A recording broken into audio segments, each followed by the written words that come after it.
let's celebrate some good news.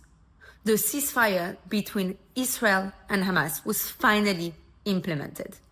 And this is huge. It's huge. It means people actually have a chance at survival in Gaza. Let's look into it and talk about what's next.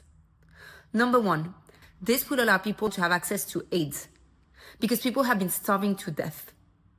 Number two, this will allow people to return home, or what's left of their home. The UN estimates that over 67% of buildings have been heavily damaged or destroyed by Israel.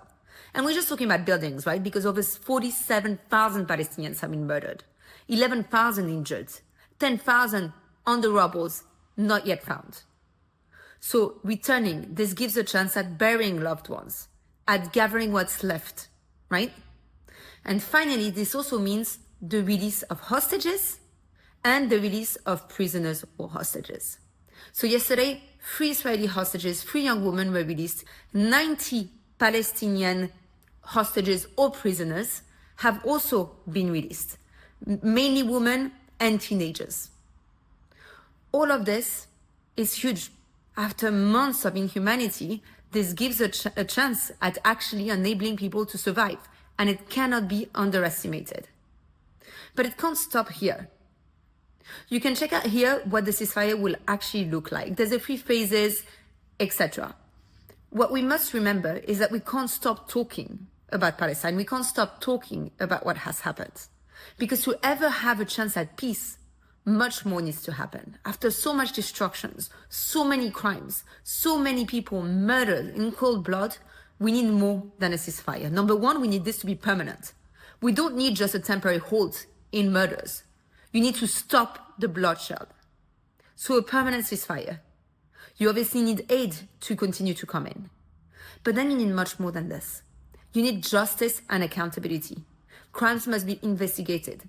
Perpetrators on all sides must be brought to justice for the insanity of the crimes that have happened. This means the cases currently in front of international tribunals, in front of the International Court of Justice, in front of the International Criminal Court, must be supported by all countries, by the United Nations, to ensure that justice is delivered.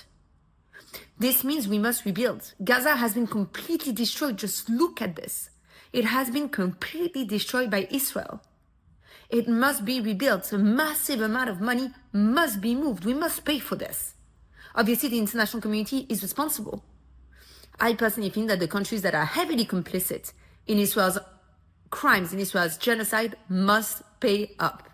I'm obviously talking about the US, Germany, and all of the others that are providing this country weapons to murder people. But that's not it.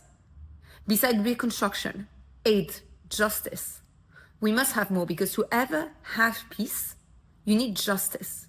You need equality. Without this, how can you hope for lasting peace? And this means Israel's occupation and system of apartheid must be dismantled. There is no other way forward.